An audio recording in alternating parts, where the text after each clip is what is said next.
Está começando pela TV Nova Nordeste o programa Políticas, um espaço dedicado às conversas e debates sobre os fatos e ideias em Pernambuco. Entrevistas giram em torno de política, economia, ciência, cultura. E vamos conversar hoje sobre educação. Quem está aqui conosco é a professora e jornalista Mariângela Borba. Ela participou durante muito tempo de uma escola familiar em que tratava diretamente com a educação de surdos. E, curiosamente, no mais recente Enem, o teste nacional para entrada na universidade, a redação escolhida foi o desafio do desenvolvimento educacional para os surdos no Brasil. Um tema que aparentemente pode parecer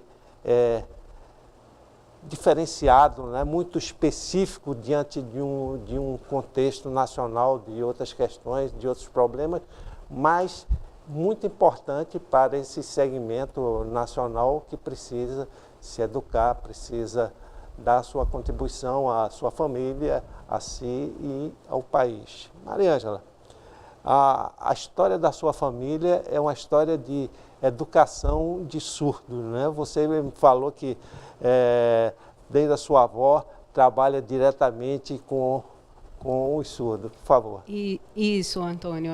A minha avó, Carmen Celso, ela foi fundadora, junto com a freira chamada Irmã Josefina Nogueira, em 1952, mais precisamente em 15 de abril de 1952, do primeiro colégio de surdos do Norte e Nordeste. Era um colégio específico para os surdos, onde se tinha uma educação diferenciada, onde todos os professores, além de professores, eram também fonoaudiólogos.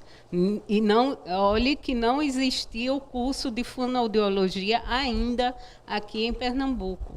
Tanto é que a Universidade Católica, quando ela foi implantar o curso de fonoaudiologia aqui em Pernambuco, ela pediu auxílio à irmã Josefina, que era a freira de lá do Instituto Domingos Sávios, fundadora, pediu auxílio justamente para como se deveria trabalhar a fonoaudiologia com aquelas pessoas que tinham dificuldade também no falar, não é? Porque, não sei se você sabe, mas na realidade a surdez, quando ela vem de nascença, ela já vem uma lesão no nervo chamado cóclea, que é aquele nervo que pega o som e conduz ao cérebro. Então, é justamente esse nervo que vem com um defeito e, justamente por conta disso, a surdez ela é muito difícil de ser corrigida.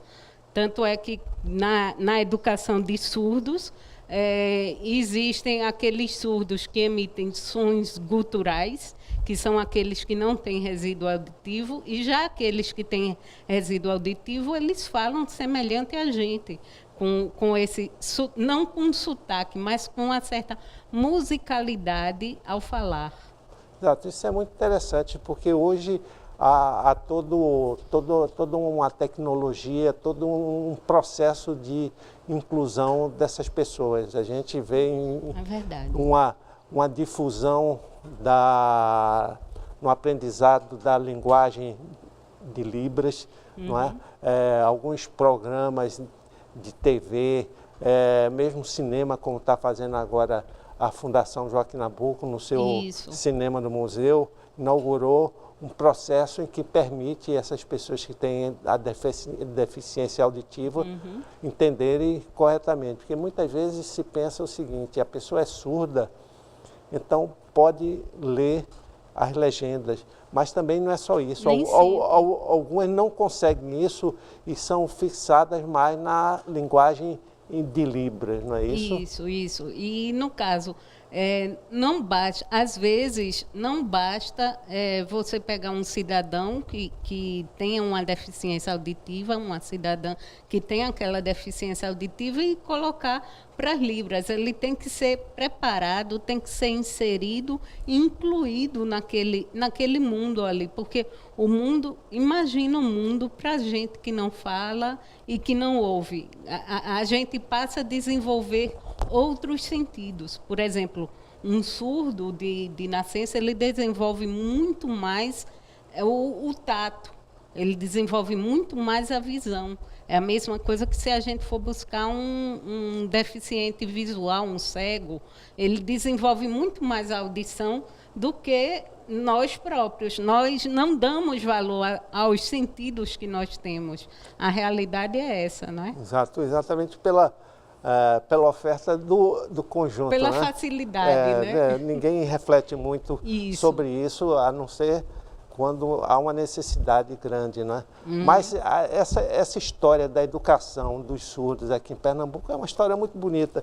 Inclusive, a própria escola que a Maria Ângela falou, Sávio, isso. Domingos Sávio, editou durante alguns anos, né, por 10 anos, uma revista chamada Nordeste Silencioso.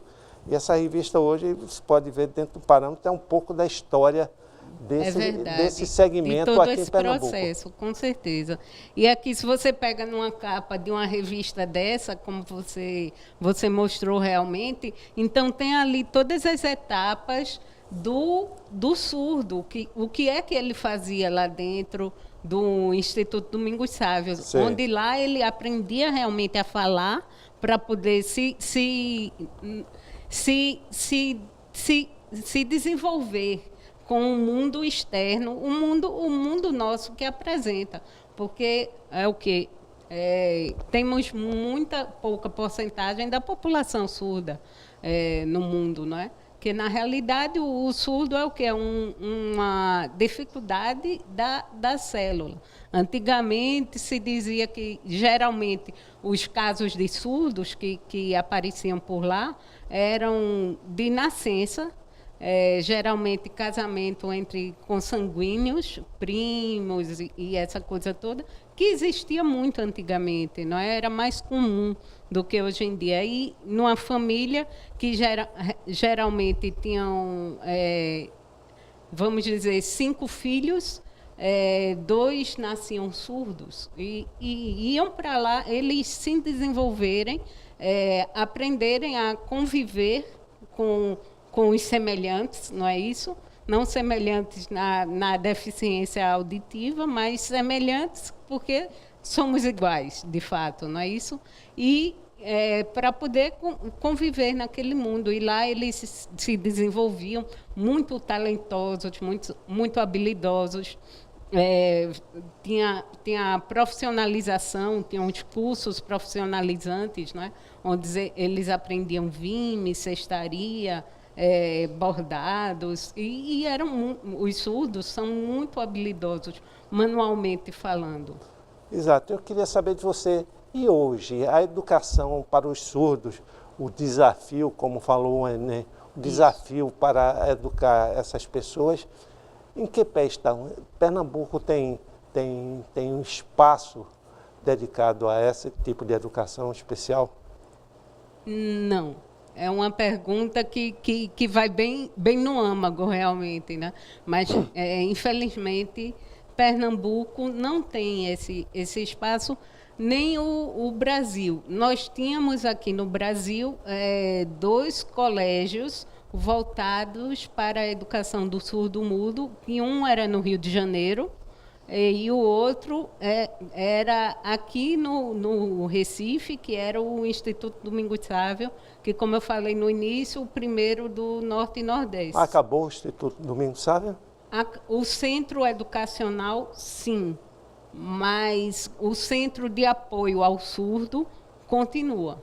Qualquer surdo que quiser que quiser se desenvolver, que precisar de um apoio, alguma coisa psicológico, fono, seja lá o que for, ele pode comparecer, sim, lá ao Instituto Domingos Sávio, que fica ali na Estrada do Encanamento, em Casa Forte. Mas hoje não existe também essa proposta de integração de pessoas com deficiência junto a outras pessoas sem deficiência numa classe de escola normal? Existe. Existe, mas eu não vou dizer que seja tudo. Que funcione, né? Que funcione. Como você vê, como você sabe, aliás, você teve a oportunidade, escrevi um artigo sobre isso. Eu tive a oportunidade de estudar com uma menina deficiente auditiva, chamada Keila.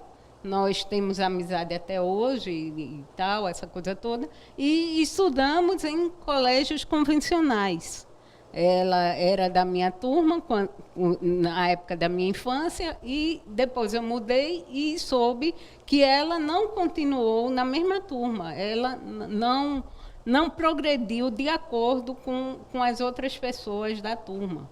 Ela passou a ser... Mas por que ela ia para um colégio convencional? Ela ia para o colégio convencional porque os pais dela tinham condições financeiras e de cuidar não só de uma educação para ela num colégio convencional, como de buscar os melhores médicos. Aulas particulares para desenvolver Exato, para ela poder desenvolver aquele lado. E o que é que acontece? Ela não se desenvolveu, porque simplesmente você tem que incluir realmente o surdo, ou seja, dar uma atenção especial. Não é colocar ele dentro de uma sala de aula e dizer, olha, ou simplesmente pegar um tradutor, um intérprete de Libras e colocar ao lado e aquele intérprete vai fazer os sinais e ele vai entender. Não necessariamente. Por quê? Porque ele pensa... Porque ele não ouve, ele pensa também de maneira diferente. Exato. A gente vai conversar sobre isso, vai Certo. fazer um pequeno intervalo. Daqui a pouco a gente volta para continuar a nossa conversa com a professora e jornalista Mariângela Borba. Até já.